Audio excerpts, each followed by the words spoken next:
everybody, welcome back here to the ESP Takeover weekend here at Andertons TV, and I hope you're enjoying it so far. We are now jumping over to LA to the mega legend ESP endorsee for ages, the incredible George Lynch. So please, George, take it away.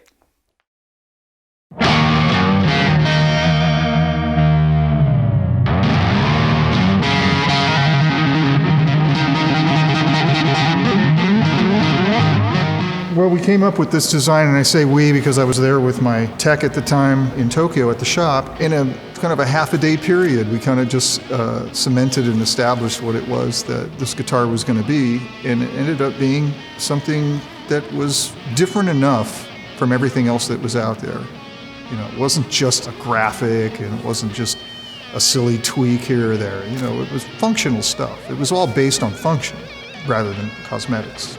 And then the cosmetics were an afterthought, which complemented the functionality of it.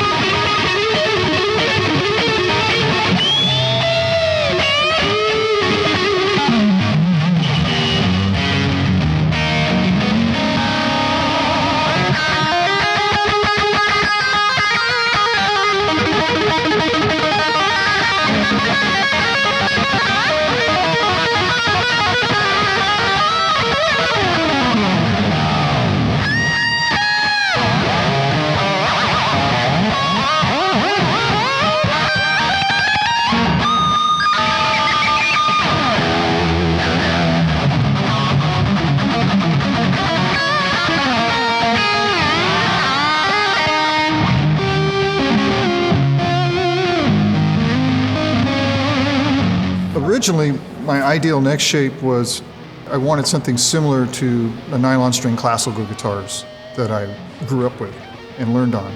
That's what I felt comfortable with. The reason I like that is because every note has its kind of own space around it. When the strings are further apart, there's more room to do stuff. There's more room for vibrato and string skipping and all kinds of things. I think I've evolved a little bit since then and over the decades. I don't necessarily have to play that wide of a neck. But it's a feature of my guitars that they have these wide and flat 16-inch radius necks that force you to play a certain way. And I think it's responsible for part of my style.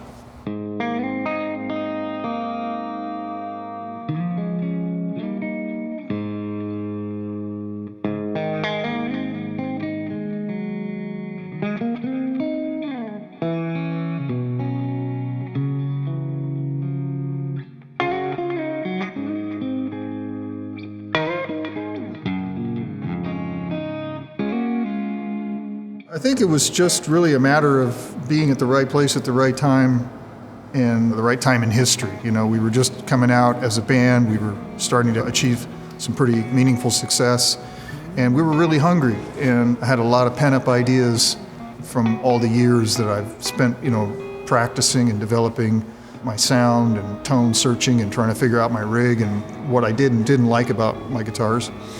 And it was just a nexus, a point in my career where I had all these kind of pent-up frustrations and ideas, and this was this opportunity to kind of express those ideas, and so the floodgates just opened, you know.